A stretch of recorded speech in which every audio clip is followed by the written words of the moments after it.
responder puntualmente a un par de consultas que hicieron por unos ejercicios, algunos conceptos teóricos. Me preguntan en el 20 que no se entiende qué pide en la pregunta A. Bueno, está el video entero del 20. En el 20 pide cuánto calor por segundo fluye de un punto al otro. En definitiva, cuánto calor por segundo, esto lo vimos, Q es calor. Calor por segundo, ¿sí? Calor, en realidad sería Q sobre T, que es el calor por segundo, calor en Joule, acá tenemos Joule sobre segundo, es H. H es cuánto calor por segundo fluye, cuánto calor por unidad de tiempo en realidad fluye.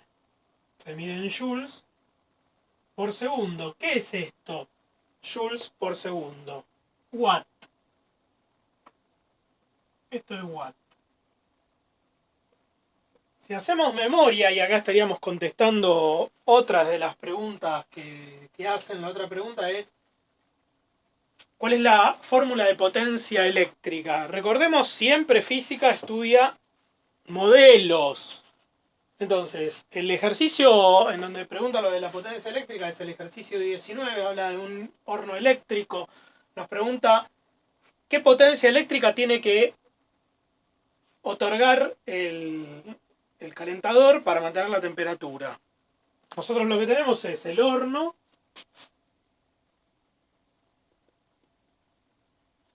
y fluye el calor fluye del horno hacia afuera.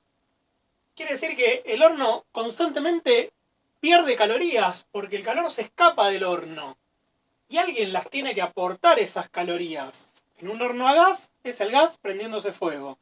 En un horno eléctrico, la electricidad aporta ese calor que se va.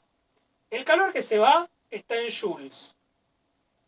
Ahora, si yo sé la tasa de escape de calor, que es H, si yo tengo cuánto es el H, tengo cuántos joules por segundo. O sea que sé cuántos watts se están escapando del horno. No importa que sean watts provenientes de joules, provenientes de calor. Son watts, no importa de dónde provienen. En este caso provienen de una resistencia eléctrica, de algo eléctrico, no importa de qué. Enchufaron algo, eso genera calorías o joules, tenemos la equivalencia, joules o calorías, tantos joules o tantas calorías por segundo. Tantos joules por segundo son watts. Entonces, el horno pierde tanta cantidad de watts, no nos importa cuánto. Alguien los tiene que suministrar. ¿Quién los suministra? Este componente eléctrico, que no nos importa si es una resistencia o qué, ¿cuánto tiene que aportar? Y bueno, lo mismo que se escapa. Si aporta menos, se cae la temperatura del horno. Si aporta más, sube la temperatura del horno. La idea es que la temperatura del horno se mantiene estable. Entonces, si no queremos que cambie la temperatura del horno y el horno todo el tiempo está perdiendo watts, alguien los tiene que aportar. ¿Cuánto tiene que aportar? Lo mismo que se escapa. Entonces, si yo averiguo H, si calculo cuánto es el H de este horno, cuántos joules por segundo se están escapando, estoy averiguando cuántos watts se están escapando, cuánta potencia se está escapando del horno a través de la pared. Bueno, esa misma potencia es la potencia que tiene que entregar la corriente eléctrica. ¿Por qué digo que tenemos que tener presente que física estudia modelos? Esto es suponiendo que ese componente eléctrico aporta justo lo que se escapa del horno. Entonces, ustedes enchufan y lo que consume de la red es exactamente lo mismo que le aporta al horno y es exactamente lo mismo que se escapa del horno. Después en la realidad no pasa eso, la resistencia tiene que aportar un poco más, pero no importa, nosotros estudiamos el modelo. Todos los watts eléctricos que aporta eso que enchufamos son los mismos watts calóricos, ¿sí? Nosotros aportamos watts eléctricos, aportamos potencia eléctrica, pero es la misma potencia que se escapa, se transforma. Nosotros sabemos que la energía no se pierde, se transforma. Bueno, acá es energía por unidad de tiempo, entonces es energía. Nosotros vimos que energía se podía transformar la energía cinética en energía potencial gravitatoria, o en energía elástica, o en energía que sea. Acá es lo mismo.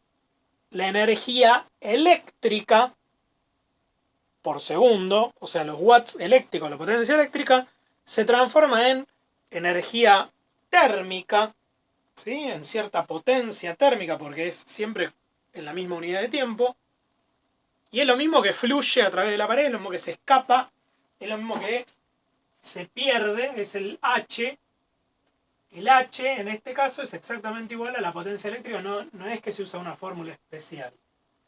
Y lo último, otra cosa que preguntan, es en uno de los ejercicios habla de presión atmosférica.